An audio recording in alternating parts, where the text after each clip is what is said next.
Okay, we're going to continue on in our Father's Word.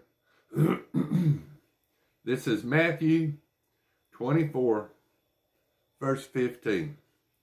Therefore, when you see the abomination of desolation, spoken of by Daniel the prophet, standing in the holy place, whoever reads, let him understand.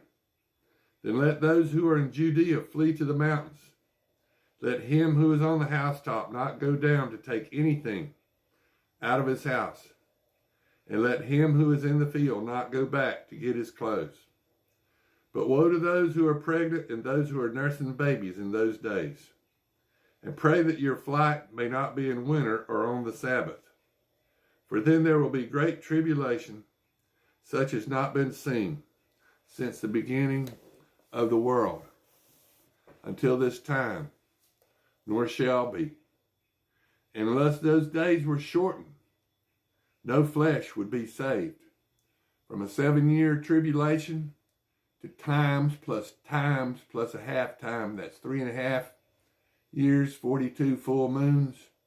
All God's prophecy involving the moon are of Satan. 5 full moons, Revelation 9 tells us. Jesus reduces the time to 5 full moons, the time of the locust. May, June, July, August, and September. The locust is the grasshopper. And unless those days were shortened, no flesh would be saved. But for the elect's sake, those days will be shortened. Then if anyone says to you, look, here's the Christ, or there, do not believe it. For false Christ and false prophets will rise and show great signs and wonders to deceive, if possible, even the elect. See, I have told you beforehand. Therefore, if they say to you, look, he is in the desert, do not go out or look. He is in the inner rooms, do not believe it. For as lightning comes down from the east and flashes to the west, so also will be the coming of the Son of Man be. For wherever the carcass is, there the eagles will be gathered together. Immediately after the tribulation of those days, the sun will be darkened, and the moon will not give its light. The stars will fall from heaven, and the powers of heaven will be shaken. Then the sign of the Son of Man will appear in heaven, and then all the tribes of earth will mourn. And they will see the Son of Man coming on the clouds of heaven with power and great glory. And he will send his angels with a great sound of a trumpet, and they will gather together his elect from the 4 winds, from one end of heaven to the other. Now learn this parable from the fig tree. When its branch has already become tender and put forth leaves, you know that summer is near.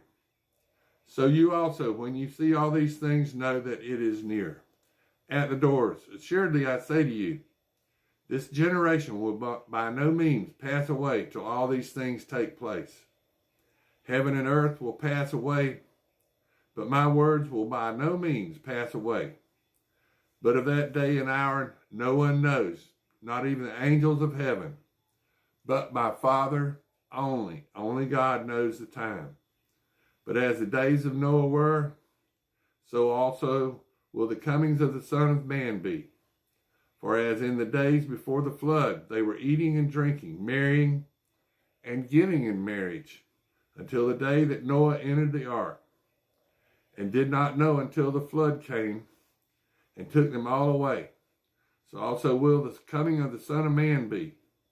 Then 2 men will be in the field, one will be taken and the other left. 2 women will be grinding at the mill, one will be taken and the other left. Watch therefore, for you do not know what the hour your Lord is coming. But know this, that if the master of the house had known what hour the thief would come, he would have watched and not allowed his house to be broken into. Therefore, you also be ready, for the Son of Man is coming at an hour you do not expect.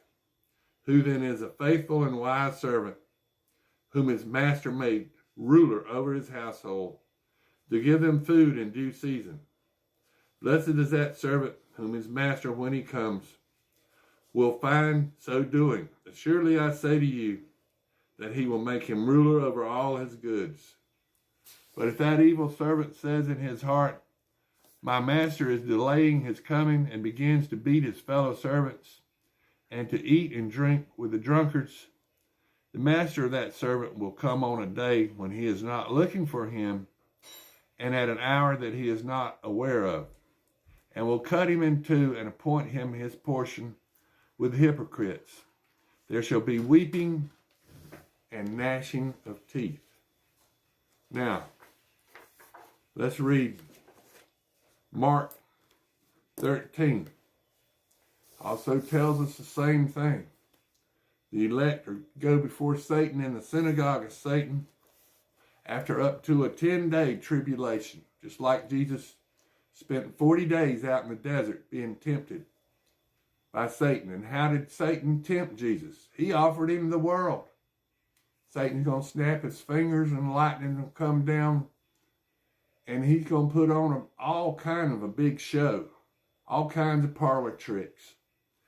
And if you take his mark and worship him, bow down and worship Satan, if one of the elect does that, that's called the unpardonable, unforgivable sin. The elect are to go before Satan in the synagogue of Satan and allow the Holy Spirit to speak through them.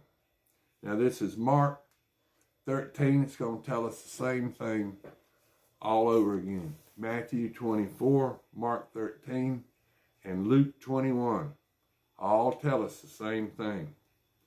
Then when he went out of the temple, one of his disciples said to him, Teacher, see what manner of stones and what buildings are here. And Jesus answered and said to him, Do you see these great buildings? Not one stone shall be left upon another that shall not be thrown down.